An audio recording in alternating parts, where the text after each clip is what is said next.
Hey guys, welcome back to another episode of the Candy Valentino Show. Thanks so much for tuning in with me today, and happy Independence Day. If you are listening to this on the day that we dropped it, it is the 4th of July. And as you know, I'm a data nerd, so I was kind of curious, what exactly is the 4th of July, which most people call it? It's actually Independence Day. What is it all about, and how did we get to start celebrating it? Now, obviously, it's commonly known as the Declaration of Independence was signed on this day, but I was kind of curious, what happened prior to, and how did we start adopting it as a national holiday? And so in June of 1776, they started drafting the Declaration of Independence. The committee included Thomas Jefferson, John Adams, Benjamin Franklin, and Robert R. Livingston, although Thomas Jefferson is known as the primary author. After a bunch of debates and revisions for over a month, the Continental Congress finally adopted the Declaration of Independence on, you guessed it, July 4th, 1776. And just a few days later in Philadelphia,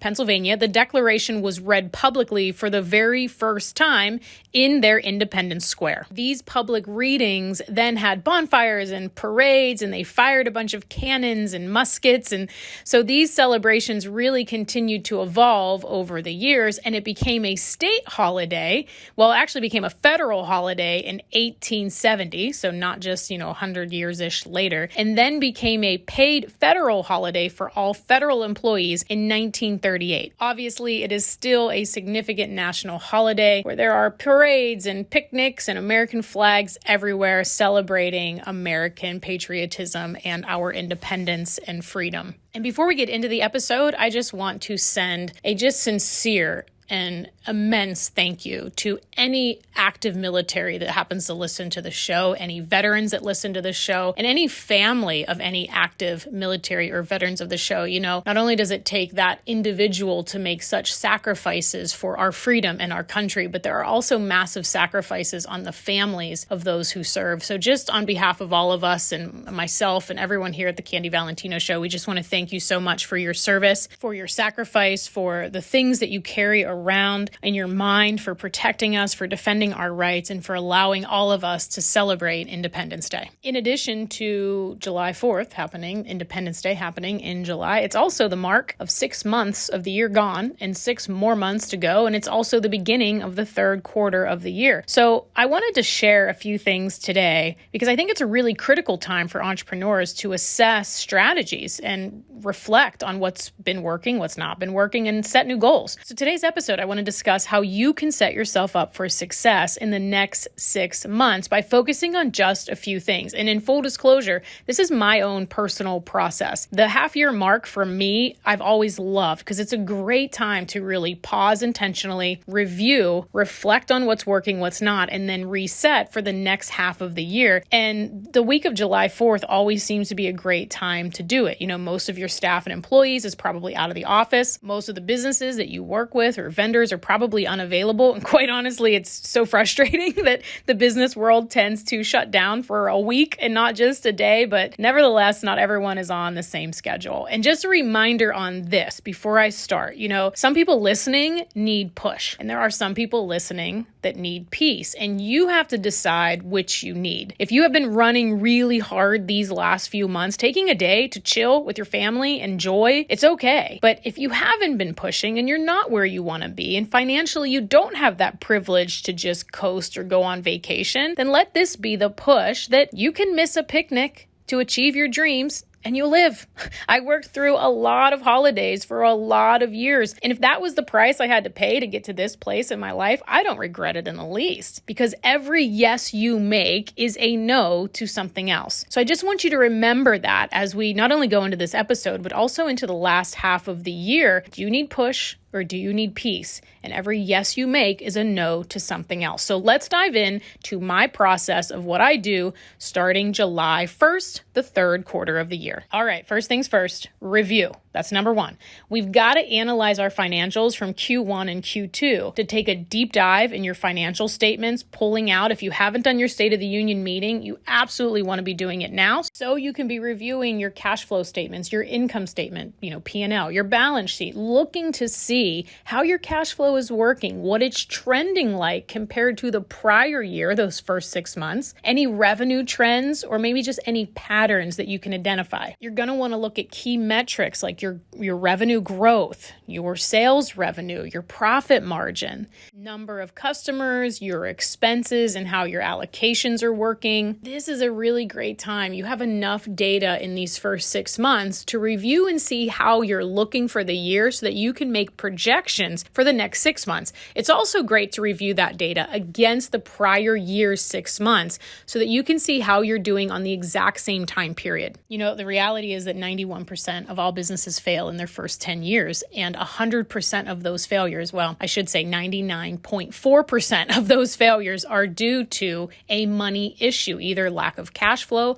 lack of revenue, or instability and not recovering in sales. So we know that those are facts, right? So that's why this is so important to make sure that you are reviewing and analyzing your financials. This is also a really great time to do a marketing audit to see what the effectiveness is of the marketing strategies and the sales strategy efforts that you've put place. Identify which channels are driving the most traffic, which are driving the most conversions, reviewing your Google Analytics or any social media insights, any sales data, any customer feedback or engagement metrics that you measure. HubSpot reported that over 70% of businesses are actively investing in content marketing and digital advertising. However, we know that less than 20% of them are actually reviewing that investment. You want to look at every dollar that you're spending in your business as a soldier that goes out and either acquires more money or leaves money on the field. So looking at your investments on your marketing and your sales initiatives, you want to be measuring that ROI to make sure that those dollars are working. And another little note of caution, if you are using a marketing company and you are paying someone to run those ads for you or to do some sort of content or affiliate marketing for you, you want to make sure that you are factoring in that retainer or any expenses into your total marketing budget. Oftentimes companies will tell you, oh, well, our ROAS is this and it's 2.5 to 1 or 4 to 1. But when you factor in if it's a $5,000 or $10,000 retainer to do that, you may actually be losing money every month. So make sure that you take the total allocation of that expense to view if you're getting a return. Taking just a couple hours in July to really review this is going to set you up to have an even bigger and more successful end of 2024. So let's dive into number 2, reflect. This is when you evaluate what went wrong in the first 6 months and what is going right. And the best way I do this is through a SWOT. I love a SWOT analysis, which just stands for strengths, weaknesses, opportunities, and threats. This helps you understand any internal or external factors that may be impacting your company's performance. So if you haven't ever done this, you can actually probably just print one out online, just Google SWOT analysis, and you'll get some sort of framework that you can go and just review what exactly went wrong, what went right, and where are there opportunities for improvement for the next quarter or the next 6 months. This is also a great time to gather or analyze any customer feedback that you may receive to really understand what needs to improve, what worked really well, what can you change. And then once you have that, you're going to want to start to set your goals for the next 6 months. And this is where I love to use a SMART goal, which is SMART: specific, measurable, achievable, relevant, and time-bound is the T. Using a SMART goal sheet, which we know, again, according to endless studies, including one that was done by the Dominican University of California, business owners and entrepreneurs who set specific goals are 45% more likely to achieve them. And what can even stack that success even higher is by breaking down those goals into quarterly milestones. That'll make them more manageable and it'll help you track their progress. And lastly, under the Reflect umbrella, this is also a great opportunity that while you're reviewing and analyzing your marketing and sales initiatives, to then look at the next 6 months and see what offers, services, products, initiatives that you have coming up and really create a calendar calendar of what's next so that you can start to forecast the rest of the year. This could include a content calendar to get consistent or strategic posting on platforms. This could be A/B testing on specific campaigns or landing pages. And the main part of this is to get really clear on your projections for the next 6 months. Look and review the data of what the first 6 months are telling you. Look at the last 6 months of the last year from July to December so that you can gain some insights of what your sales cycles and revenue might look like in order to take that and really decide and really set goals for the next 6 months. And then break them down into quarterly or monthly milestones. Okay,